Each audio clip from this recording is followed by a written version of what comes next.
Assalamualaikum warahmatullahi wabarakatuh. Salam sejahtera untuk kita semuanya, ya. Salam sosiologi, spirit sosiologi. Pada pertemuan kali ini kita akan belajar mengenai fungsi sosiologi sebagai pengkaji gejala sosial di masyarakat, ya. Nah, di antara beberapa hal yang akan kita pelajari nantinya meliputi pengertian sosiologi, kemudian definisi sosiologi dari para ahli, kemudian sifat dan hakikat sosiologi, kemudian ciri-ciri ilmu sosiologi, serta objek kajian sosiologi. Dengan mempelajari materi ini ya, fungsi sosiologi ini, harapan nantinya adalah harapannya kita mampu mendeskripsikan fungsi sosiologi ya dalam mengkaji berbagai gejala sosial yang terjadi di dalam masyarakat. Serta kita akan mampu melakukan diskusi, menyimpulkan fungsi sosiologi dalam memahami berbagai gejala sosial yang terjadi di dalam masyarakat sekitar kita, ya. Kita langsung saja ke pengertian sosiologi, ya. Jadi sosiologi adalah rumpun ya disiplin ilmu sosial ya yang memang mempelajari jaringan hubungan antara manusia di dalam hidup bermasyarakat. Nah, secara etimologis itu sendiri atau secara asal kata, sosiologi berasal dari kata socius dari bahasa Latin yang artinya teman atau kawan, dan logos dari bahasa Yunani yang artinya kata, berbicara, atau ilmu pengetahuan. Jadi, secara singkat, sosiologi adalah ilmu pengetahuan mengenai masyarakat, di mana sosiologi mempelajari masyarakat sebagai kompleksitas ya, kompleks kekuatan, hubungan ya, jaringan interrelasi, dan sebagai kompleks lembaga atau peranata dalam masyarakat. Ya. Kita masuk ke definisi dari para ahli ya. Untuk yang pertama yaitu menurut Auguste Comte ya, ini para ahli-ahli ya, para pakar ya, sosiolog-sosiolog sangat terkenal gitu ya. Yang pertama dari Auguste Comte, bahwa sosiologi sebagai ilmu yang mempelajari manusia sebagai makhluk yang memiliki naluri untuk senantiasa hidup bersama dengan sesamanya. Ya, itu menurut Auguste Comte. Kemudian menurut Emile Durkheim, bahwa sosiologi sebagai ilmu yang mempelajari fakta sosial, ya. Jadi kalau Emile Durkheim ini kaitannya dengan fakta sosial, kita ingat itu ya. Dan fakta sosial sebagai cara bertindak, berpikir, dan berperasaan yang berada di luar individu, serta memiliki kekuatan yang bisa memaksa dan mengendalikan dari individu itu, gitu ya. Kemudian yang ketiga adalah Max Weber ya. Max Weber bahwa sosiologi adalah ilmu yang mempelajari tindakan sosial. Nah, tindakan sosial itu apa? Ya, tindakan sosial adalah tindakan yang dilakukan dengan mempertimbangkan dan berorientasi pada perilaku orang lain, ya. Tadi ya terlihat sekali ya jelas perbedaan dari pandangan-pandangan antara tokoh tadi ya. Kalau Emile Durkheim ini lebih spesifik ya pada fakta sosial. Kalau Max Weber ini lebih ke tindakan sosial ya individu.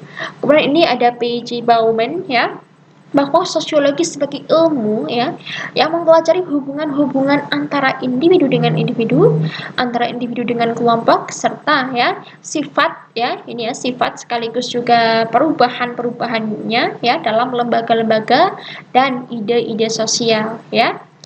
Kemudian ini masih ada lagi ya Pitirim Sorokin ini ya, sosiologi sebagai ilmu yang mempelajari mengenai ya hubungan dan pengaruh timbal balik ya dari berbagai macam gejala sosial, misalnya saja antara gejala ekonomi dan agama, antara keluarga dan moral, hukum dan ekonomi, kemudian gerak masyarakat dan politik, dan sebagainya.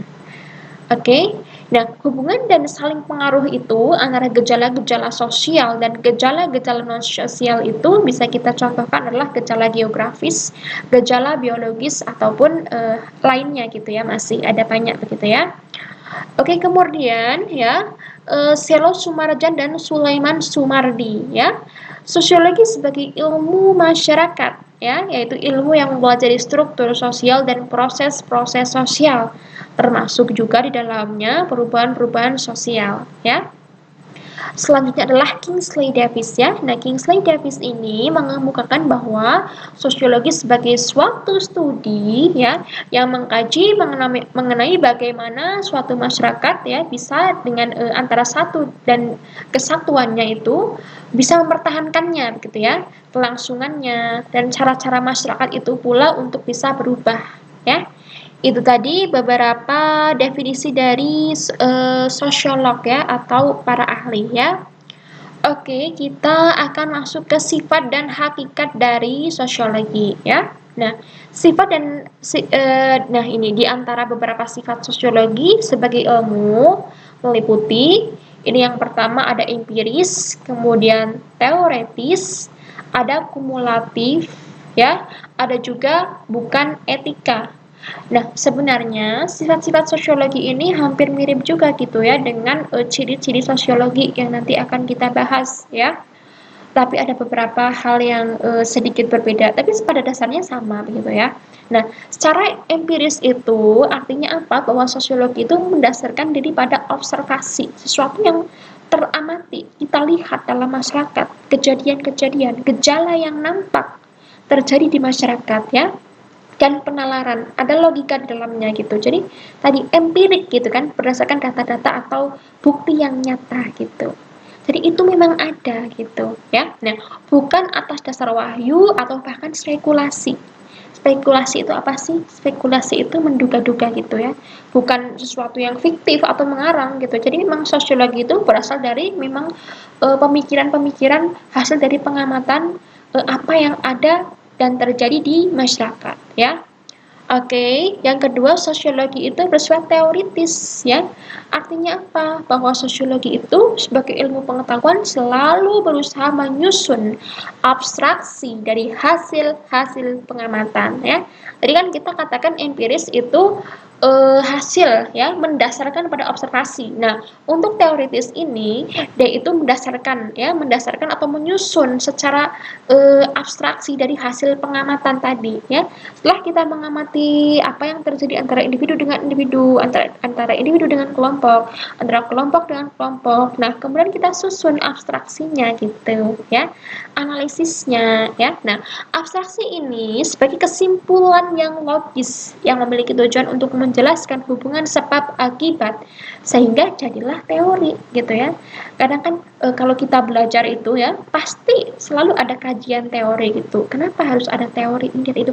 Nah, itulah dasar kita belajar memang harus ada teorinya, landasan kita untuk belajar seperti itu. Landasan kita untuk mengkaji begitu ya. Apapun ya gejala peristiwa di masyarakat kalau kita ingin mengkajinya, menelitinya itu harus berdasarkan pada teori. Nah, teori itu muncul dari sini sini tadi ya, oleh ilmuwan-ilmuwan, oleh para ahli, oleh sosiolog ya. Mereka melakukan pengamatan yang sangat dalam, kemudian mereka melakukan analisis hingga kemudian menyimpulkan secara logis dan kemudian muncullah suatu teori ya. Itu. Oke, kemudian yang ketiga, bersifat kumulatif ya.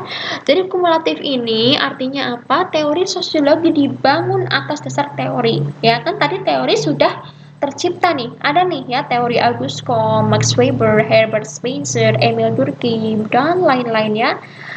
Nah, dibangun atas dasar teori yang memang sudah ada. Nah, teori-teori ini kemudian akan dikembangkan lagi ya karena apa? Karena seperti yang kita tahu ya besok kita akan belajar juga mengenai sejarah dan perkembangan dari ilmu sosiologi ya.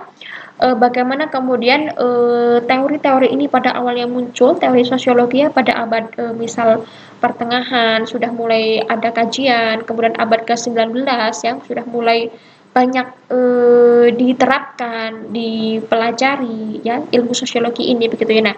Nah, hingga berjalannya waktu sampai detik ini pasti akan muncul ilmuwan-ilmuwan lain, ilmuwan-ilmuwan baru ya, tokoh-tokoh baru yang menciptakan atau mencetuskan teori. Nah, kita bisa ketahui bahwa keadaan masyarakat itu selalu dinamis atau berubah. Kita tidak bisa menyamakan antara masyarakat di abad ke-18, 17 dengan abad sekarang ini. Nah, karena masyarakat mengalami perubahan, adanya teori-teori yang baru itu akan memperkaya ya, bisa menambah teori yang sudah lama atau bahkan mengganti teori yang lama. Nah, seperti itu maksud dari kumulatif ya, kumpulan-kumpulan ya. Nah, ini teori-teori baru yang lebih besar dan luas yang pada dasarnya sebagai penyempurnaan dari teori yang sudah ada sebelumnya ya. Oke, kemudian sosiologi bukan etika. Apa sih maksudnya gitu ya? Nah, artinya sosiologi bukan ajaran tentang tata susila ya. Para sosiolog tidak membicarakan apakah sesuatu tingkah laku itu baik atau buruk ya. Tidak pernah sosiolog itu melakukan judge gitu ya. Oh, ini salah nih, ini buruk nih, ini nggak boleh gitu. Mereka tidak mempelajari itu. Mereka tidak mengatakan tentang mana yang harus baik, mana yang salah. Tapi memang kita mempelajari gejala-gejala itu. Sesuatu muncul dan dinilai negatif oleh masyarakat, kita melihat itu gejalanya seperti apa, penyebabnya apa, implikasinya apa. Jadi kita mendalami itu gitu. Bukan kemudian kita apa namanya ya tadi melakukan menjudge gitu ya, oh ini jelek, ini buruk, ini gitu, enggak ya. Jadi ini maksud dari bukan etika seperti itu ya. Jadi tugas seorang sosiolog ini mengungkap atau menerangkan tindakan sosial sebagai fakta sosial ya. Kalau kita melihat berita tiap hari gitu ya, itu kan kejahatan, kriminalitas itu kan terjadi dimanapun, bahkan di lingkungan sekitar kita, penyimpangan itu pasti terjadi, ada ya, dilakukan oleh siapapun gitu ya, walaupun itu dalam ranah penyimpangan yang sangat kecil ya, atau bahkan yang besar udah nggak bisa ditolerir gitu ya. Nah, dalam hal ini seorang sosiolog tidak boleh mengatakan oh ini orang-orang kumpulan yang jahat harus dibinasakan, nah, seperti itu ya. Jadi sosiolog ini lebih mempelajari gitu, kenapa tindakan-tindakan penyimpangan itu muncul gitu, motifnya apa dan lain-lain implikasinya ya. Kita melihat itu sebagai suatu fakta sosial atau suatu kajian. Nah, di situ ya. Oke, kita lanjutkan ya. Pada hakikat sosiologi sebagai ilmu pengetahuan ya. Oke, maaf ini ada bagian kulit tapi nggak masalah ya. Oke, hakikat sosiologi sebagai ilmu pengetahuan diantaranya apa? Yang pertama ya, sosiologi sebagai ilmu sosial ya, bukan ilmu alam gitu ya, bukan ya. Karena apa? Karena yang dipelajari adalah gejala-gejala kemasyarakatan. Memang pada awal munculnya atau lahirnya ilmu sosiologi ini masih berkaitan dengan ilmu yang lain ya. Bahkan dulu sempat disebutkan atau dikatakan sebagai fisika sosial gitu ya, unik sekali gitu ya, fisika sosial. Tapi pada hakikatnya sosiologi itu memang ilmu sosial gitu ya, karena ya tadi yang kita pelajari ranahnya adalah gejala sosial, fakta sosial yang memang terjadi di masyarakat kita ya. Oke, yang kedua, sosiologi itu termasuk ke dalam disiplin ya ini ya, ilmu ini ya, ilmu kategoris ya, bukan ilmu normatif. Maaf ini. Oh, maaf ya. Maaf ini tidak terlihat, tapi begini ya, sosiologi sebagai suatu disiplin ilmu yang normatif. Maaf ya, normatif bukan kategoris. Artinya apa? Karena sosiologi itu melihat, mempelajari pada kejadian-kejadian gejala yang sudah terjadi. Bukanlah pada gejala yang fenomena-fenomena yang harusnya terjadi atau nantinya terjadi. Tapi kita melihat pada gejala yang memang keadaan yang sudah terjadi di masyarakat. Itu ya. Kemudian yang ketiga, sosiologi termasuk ilmu pengetahuan yang murni atau pure science, ya, bukan ilmu pengetahuan terapan atau applied science ya. Karena apa? Karena tujuan daripada ilmu ini untuk mengembangkan dan meningkatkan mutunya yang nantinya akan dipergunakan dalam masyarakat ya. Jadi memang lebih ke arah ilmu pengetahuannya ya, ilmu gitu ya. Bukan mendasar pada terapannya nanti seperti apa gitu ya. Bukan ilmu pengetahuan terapan ya. Oke, yang keempat, sosiologi sebagai ilmu pengetahuan abstrak dan bukan ilmu pengetahuan konkret. Kenapa seperti itu? Karena yang menjadi perhatian adalah bentuk dan pola ya. Bentuk-bentuk, pola-pola peristiwa dalam masyarakat secara menyeluruh ya. Bukan hanya peristiwa-peristiwa itu sendiri ya, tidak selalu berbentuk berupa harus kejadian-kejadiannya gitu, tapi kita melihat pola-polanya, perkembangan masyarakatnya, ya, pergerakan masyarakatnya, keadaan masyarakatnya gitu ya. Bahkan masyarakat yang mungkin dikategorikan sebagai masyarakat yang apa ya, misalnya eh, tidak ada yang statis ya, tapi nanti ada pengkategorian suatu kelompok sosial dikatakan kelompok yang statis gitu ya, misal sudah menempati wilayah sekian eh, tahun, atau apa namanya ya, sudah berkoloni sangat lama misalnya seperti itu ya. Atau misal antara gini loh, masyarakat Eropa ya masyarakat Eropa gitu, masyarakat Asia pasti Asia gitu. Yang membedakan antara Asia, Eropa, kemudian Australia kayak gitu. Nah, itu kan masyarakatnya punya punya spesifik atau ciri-ciri yang berbeda sendiri-sendiri. Nah, ini nanti masuknya ke dalam apa namanya, kelompok statis. Tapi maaf ya, ini sebenarnya materi kelas 11, jadi belum harus dipelajari sekarang ya. Ini untuk apa namanya, contoh aja sih gitu. Tapi ini contoh dalam kehidupan kita sehari-hari pun banyak ya. Ini ya, kita lebih ke abstrak ya, bukan secara konkret. Kemudian sosiologi bertujuan menghasilkan pengertian dan pola umum dan mencari prinsip-prinsip dan hukum umum dari interaksi manusia, sifatnya, hakikatnya, bentuk, isi dan struktur masyarakat manusia itu seperti apa ya. Kita dari sini kita akan melihat, nah ini tadi ya, kaitannya dengan tadi juga yang Ibu contohkan ya. Kita akan melihat bahwa masyarakat Indonesia itu punya keunikan yang luar biasa, yang berbeda dengan masyarakat negara lain ya. Multikulturalnya kita ini sangat indah gitu ya jika dilihat gitu, dibandingkan dengan bukan dibandingkan sih ya, ketika kita melihat negara yang lain. Nah, karena setiap negara ya punya keindahannya masing-masing, punya culture-nya masing-masing seperti itu ya. Nah, ini kita melihat pola-polanya, bentuk ya, struktur masyarakatnya seperti apa ya. Masyarakat yang mungkin apa namanya, kerajaan ataupun ya presidensial kayak gitu ya. Nah, ini pasti nanti strukturnya akan sangat berbeda gitu, tidak bisa disamakan satu dengan yang lain ya. Atau bahkan antar daerah aja kita udah beda strukturnya ya, antara masyarakat Batam dengan masyarakat ya, masyarakat Kepri dengan masyarakat Jawa itu udah beda strukturnya ya, sifatnya, interaksinya seperti apa itu udah beda sekali ya.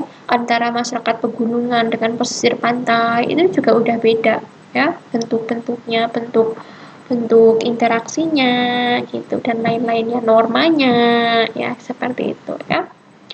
Oke, sosiologi sebagai ilmu pengetahuan yang empiris ya tadi ya, dan rasional. Kenapa seperti itu? Karena ini seringkali menyangkut dengan metode yang digunakan. Karena apa? Karena ilmu pengetahuan sosiologi ini selalu menggunakan metode-metode yang jadi gini loh, kalau kita mau melakukan suatu penelitian ataupun analisis, itu kita harus pakai metode yang pasti. Jadi nggak boleh asal-asalan metode gitu. Dan ini juga sebenarnya akan kita bahas nanti ya di bagian subbagian materi penelitian sosial dalam masyarakat. Jadi kita akan mempelajari banyak hal tentang bagaimana sih instrumen-instrumennya apa, kenapa penelitian perlu dilakukan dalam masyarakat. Nah, metodenya seperti apa ya, metodenya seperti apa, dan untuk menghasilkan suatu penelitian yang baik kita harus bagaimana gitu ya. Dan ini empiris dan rasional. Karena apa? Karena hasil dari penelitian oleh para ahli-ahli sosiolog ya, ini pasti rasional gitu, bisa dipertanggungjawabkan dan memang masuk akal gitu. Karena apa? Karena kita melihat sendiri faktanya, gejalanya dalam masyarakat, ada buktinya gitu ya. Oke, yang terakhir, sosiologi sebagai ilmu pengetahuan umum. Artinya apa ya? Artinya sosiologi memiliki gejala-gejala umum yang ada pada interaksi antara manusia ya. Sebenarnya begini sih ya, sebagai pengetahuan umum yang memang disiplin ilmu sosiologi ini pun memiliki apa ya, seperti ciri ataupun gejala umum lah ya. Seperti halnya ilmu-ilmu disiplin-disiplin ilmu yang lain juga gitu loh ya. Tak hanya saja kalau ilmu ini memang Kita memang mempelajari interaksi antar manusia sih ya. Tapi kalau sebagai ilmu pengetahuan umum, ya sebagaimana ilmu-ilmu pengetahuan yang lain gitu ya. Sebagaimana ilmu-ilmu pengetahuan yang lain, kita memiliki gejala-gejala yang tanda-tanda juga yang sama juga gitu ya. Pada ilmu-ilmu yang lain gitu ya. Ya tadi kita juga punya metodologi kan, beberapa kajian-kajian ilmu yang lain pun pasti sebenarnya rasional juga gitu kan, tapi akan beda juga gitu dari ciri dan sifatnya itu pasti berbeda ya. Oke, kemudian kita masuk ke ciri. Nah, ini kita lihat atau belajar ciri sosiologi ya menurut Harry Johnson ini ya, yang dikutip oleh Suryono Sukanto ya, bahwa sosiologi sebagai ilmu memiliki ciri-ciri di antaranya ini: empiris, kumulatif, teoritis, dan non-etis. Nah, kalau non-etis ini juga hampir sama juga sebenarnya. Definisi-definisi ini hampir sama dengan yang tadi sudah kita pelajari sebelumnya ini ya. Ada bukan etika, non-etis ya, kumulatif, teoritis, empiris gitu ya. Hampir sama gitu. Tapi perlu kalian ketahui, di antara beberapa ciri sosiologi ataupun sifat dan hakikat sosiologi ini juga ada beberapa pendapat dari beberapa pakar ataupun ahli. Tapi secara umum itu ya, itu memang apa namanya yang menjadi ciri dan hakikat dari sosiologi ya. Nah, ini cirinya ya: empiris, kumulatif, teoritis, dan etis. Nah, contohnya salah satunya adalah ini ya, yang dikutip oleh beliau ini Suryono Sukanto dari pemaparannya oleh beliau ya, sosiolog ya, Harry M. Johnson ini ya. Oke, empiris didasarkan pada observasi dan akal sehat yang hasilnya tidak spekulatif atau menduga-duga, ya sama tadi ya.